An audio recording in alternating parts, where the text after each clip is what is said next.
Dwight David Eisenhower, Eisenhower, born David Dwight Eisenhower, October 14, 1890 to March 28, 1969, nicknamed Ike, was an American military officer and statesman who served as the 34th President of the United States from 1953 to 1961.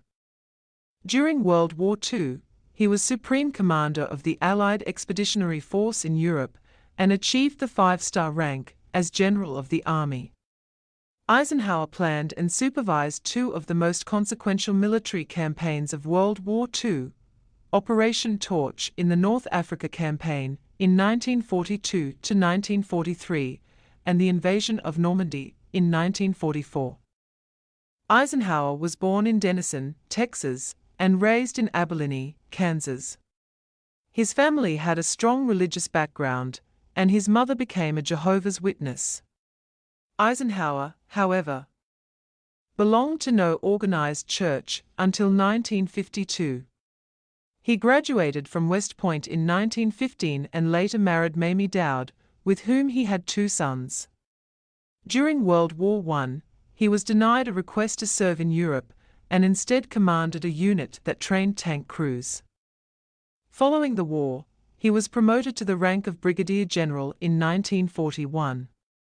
After the United States entered World War II, Eisenhower oversaw the invasions of North Africa and Sicily before supervising the invasions of France and Germany.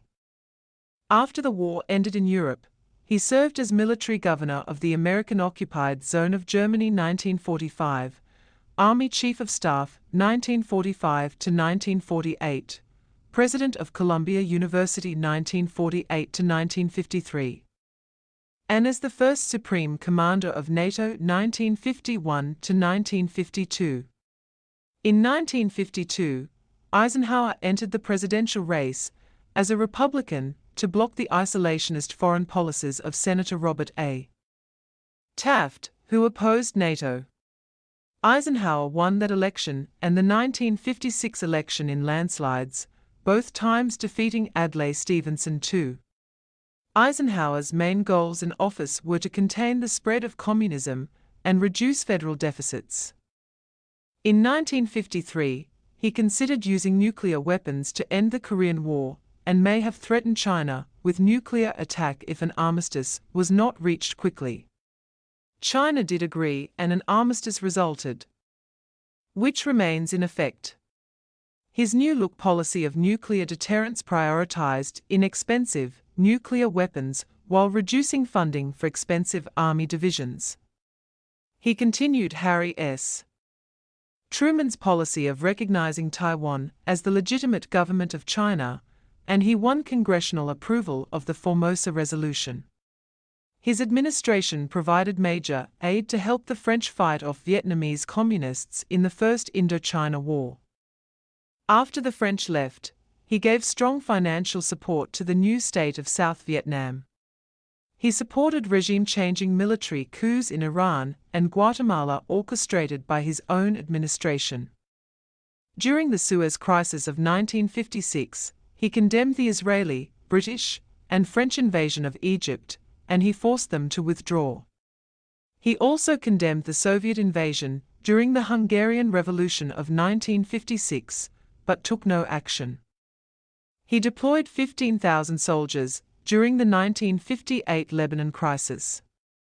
Near the end of his term, a summit meeting with the Soviet leader Nikita Khrushchev was cancelled when a U.S. spy plane was shot down over the Soviet Union. Eisenhower approved the Bay of Pigs invasion, which was left to John F. Kennedy to carry out. On the domestic front, Eisenhower governed as a moderate conservative who continued New Deal agencies and expanded Social Security. He covertly opposed Joseph McCarthy and contributed to the end of McCarthyism by openly invoking executive privilege. He signed the Civil Rights Act of 1957 and sent Army troops to enforce federal court orders which integrated schools in Little Rock, Arkansas. His administration undertook the development and construction of the interstate highway system, which remains the largest construction of roadways in American history. In 1957, following the Soviet launch of Sputnik, Eisenhower led the American response, which included the creation of NASA and the establishment of a stronger, science-based education via the National Defense Education Act. The Soviet Union began to reinforce their own space program, escalating the space race. His 2 terms saw unprecedented economic prosperity except for a minor recession in 1958. In his farewell address, he expressed his concerns about the dangers of massive military spending, particularly deficit spending and government contracts to private military manufacturers, which he dubbed the military-industrial complex. Historical evaluations of his presidency place him among the upper tier of American presidents.